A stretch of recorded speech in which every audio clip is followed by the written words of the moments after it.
నమస్కారం. నేను మీ doctor చిన్నమై లంజిరెడ్డిని. Graduates సమస్యల పరిష్కారానికి మీ గొంతుకనే వస్తున్నాను. మీ మద్దతు నాకు అందించి నా అభ్యర్థిత్వాన్ని బలపరిచి మొదటి ప్రాధాన్యత ఓటు వేసి గెలిపించాలని ప్రార్థిస్తున్నాను. భారత్ మాతాకి జై. ఆదిలాబాద్, మెదక్, నిజామాబాద్ శాసన మండలికి సంబంధించిన పట్టభద్రుల నియోజకవర్గం నుంచి నామినేషన్ వేశారు బీజేపీ అభ్యర్థి అంజిరెడ్డి. వారు మనతో ఉన్నారు. మీ యొక్క ప్రథమ ప్రాధాన్యత ఏంటి? మీ యొక్క మెసేజ్ ఏంటి? గ్రాడ్యుయేట్లకు మీరు ఏం చేస్తారు? గ్రాడ్యుయేట్లకు గత ప్రభుత్వం ఏదైతే ఇచ్చిందో, హామీలు ఏదైతే ఇచ్చిందో, విద్యా విషయంలో తీసుకున్న తర్వాత, వైద్యుల విషయంలో తీసుకున్న, అడ్వకేట్ల విషయంలో తీసుకున్న తర్వాత ఏంటంటే ఎంప్లాయీస్ విషయంలో తీసుకుంటే మేనిఫెస్టోలో సిపిఎస్ పెట్టి ఇంతవరకు ఇంప్లిమెంటేషన్ చేయలే. దాన్ని మెడల్ వంచి మేము చేయడానికి రెడీ ఉన్నాం. నిరుద్యోగుల విషయంలో తీసుకుంటే ఎవ్రీ ఇయర్ 2 లక్షల నోటిఫికేషన్ ఇస్తున్నారు. జూన్ 2 నుండి సెప్టెంబర్ 17 వరకు మేము ఫుల్ఫిల్ చేస్తున్నారు. ఎక్కడైనా ఇచ్చిన దాఖలాలు ఇస్తే ఓటు అడుగుమని చెప్తున్నాం, ఇవ్వకపోతే ఓటు మాకేమని చెప్తాను. నిరుద్యోగుల విషయంలో తీసుకున్నాం. మొన్ననే బండి సంజయ్ అన్న గారు ఏది ఆర్టీసీ రోడ్ దగ్గర కేంద్ర మంత్రిగా ఉండి, కేంద్ర హోంమంత్రి స్థాయి మంత్రిగా ఉండి ఇంతవరకు స్ట్రైక్ చేసిన దాఖలాలు లేవు. ఓన్లీ భారతీయ జనతా పార్టీకి. నిరుద్యోగుల విషయంలో మా భారతీయ జనతా పార్టీ, బీజేవైఎం ఎవరైతే ఉన్న నాయకులు 1000 మంది మీద 100 కేసులు ఉన్నాయి. మేము నిరంతరం పోరాటం చేస్తాము. ఒకటి నేను చెప్తా ఉన్నా మీ అందరి తరఫు నుండి, విద్యార్థుల విషయంలో అయినా, వైద్యుల విషయంలో తీసుకుంటే యాక్చువల్ ఏంటంటే వాళ్లకు సిబ్బంది కరెక్ట్ నియమించకపోవడం, సిబ్బంది సగంగా 50% ఆడ వేకెన్సీస్ ఉన్నా నియమించకపోవడం, వాళ్ళకు ఇన్ టైంలో శాలరీస్ ఇవ్వకపోవడం. ఎయిమ్స్లో చేసే డాక్టరు ఇన్ టైంలో ఫస్ట్కి శాలరీ, దీంట్లో చేసే 3 నెలలకు ఒకసారి డాక్టర్ శాలరీ వస్తుంది. యూనివర్సిటీల విషయంలో 11 యూనివర్సిటీలో 70% ఈడ ఖాళీలు ఉన్నాయి, అది ఫిల్అప్ చేయకపోవడం.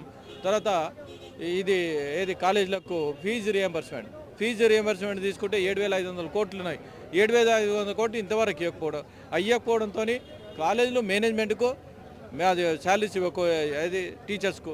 అదేవిధంగా ఏదైతే మేనేజ్మెంట్స్ ఉన్నారో పిల్లలకు సర్టిఫికేట్ లేకపోతే, పిల్లల సర్టిఫికేట్ ఇంటర్మీడియట్ పాస్ అయిన వాళ్ళు ఉన్నారు, వాడు డిగ్రీ చదవలేకపోతారు. డిగ్రీ పాస్ అయిన వాళ్ళు పీజీ చదవలేకపోతారు. అట్లా ఆ విధంగా ఎన్నో ఇబ్బందులు ఉన్నాయి. అన్ని రంగాల్లో విఫలమైన ప్రభుత్వం ఏంటంటే ఇదే. యువ వికాసం అని పెట్టారు. యువ వికాసం అని పెట్టి 5 లక్షల రూపాయలు ఇస్తున్నారు. అది విదేశీ విద్యాలకు 25 లక్షలు ఇస్తున్నారు. ఎక్కడ ఇచ్చిన దాఖలు ఉన్నాయి. 6 హామీల్లో 6 గ్యారంటీలు 420 హామీల్లో ఏ ఒక్కటి నిర్వహించాలి, ఒకటి ఫ్రీ బస్ నిర్వహించారు. అందుకోసానికే నేను ప్రతి ఒక్కరు కోరేది ఏంటంటే మీ గొంతుకనై మీ గురించి మండలిలో పోరాటం చేస్తా. ప్రతి ఒక్కరు భారతీయ జనతా పార్టీ మొదటి ప్రాధాన్యత ఓటు వేసి గెలిపించారు. ఎక్కడ ఏ ఊర్లో పోయినా చాలా బ్రహ్మాండంగా, ఎంత బ్రహ్మాండంగా అంటే ప్రతి ఒక్కరు మేము ఓటేస్తాం, మేము మోదీ గారు చూసి మేమే ఉంటాం. ఎందుకు అంటే మొన్ననే బడ్జెట్లో 12 లక్షలు, 4 ఉమ్మడి జిల్లాలు తిరిగారా, 42 శాసనసభ నియోజకవర్గాలు. మొన్ననే 12 లక్షల రూపాయలు ఇన్కమ్ ట్యాక్స్ వేవర్ చేశారు. చాలామంది హ్యాపీగా ఉన్నారు. ఎంప్లాయీస్ విషయంలో హ్యాపీ ఉన్నారు, ఇండస్ట్రీ విషయంలో, చిన్న వ్యాపారాల విషయంలో ఉన్నారు. దాని ముద్రా లోన్ కూడా 5 లక్షల నుంచి 20 లక్షల దాకా చేశారు. ప్రతి ఒక్కరు ముద్రా లోన్ తీసి వితౌట్ సెక్యూరిటీలో వాళ్ళు లోన్ తీసుకుంటారు. మోదీ గారు ఒకటి మీరు చూస్తూ ఉన్నారు. అవినీతి లేని రాజ్యం ఇంతవరకు ఏ మంత్రి అయినా ఏ ఎంపీ అయినా ఒక అవినీతి చేశారు. అవినీతి లేదు. అవినీతి లేకపోతే భారతదేశం స్ట్రాంగ్ ఉంటుంది. భారతీయ జనతా పార్టీ అని అవినీతి లేని రాజ్యం. అందుకోసానికి మేము ఒకటి చెప్తున్నాం.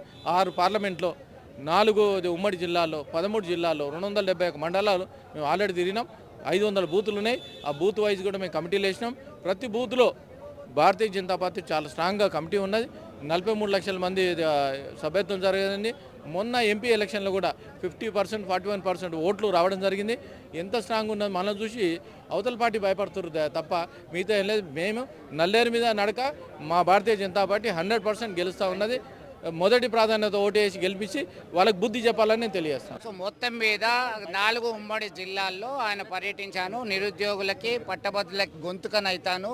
ప్రభుత్వం ఇచ్చినటువంటి హామీలన్నీ కూడా నెరవేర్చడంలో వైఫల్యం చెందింది కాబట్టి ఖచ్చితంగా విజయం సాధిస్తానని ధీమా వ్యక్తం చేస్తున్నారు BJP MLC graduate constituency candidate. ప్రపంచంలో ఏ మూల ఏ క్షణం ఏం జరుగుతుందో వేగంగా తెలుసుకోవడానికి తొలి వెలుగు వాట్సాప్ ఛానల్ని ఫాలో చేయండి.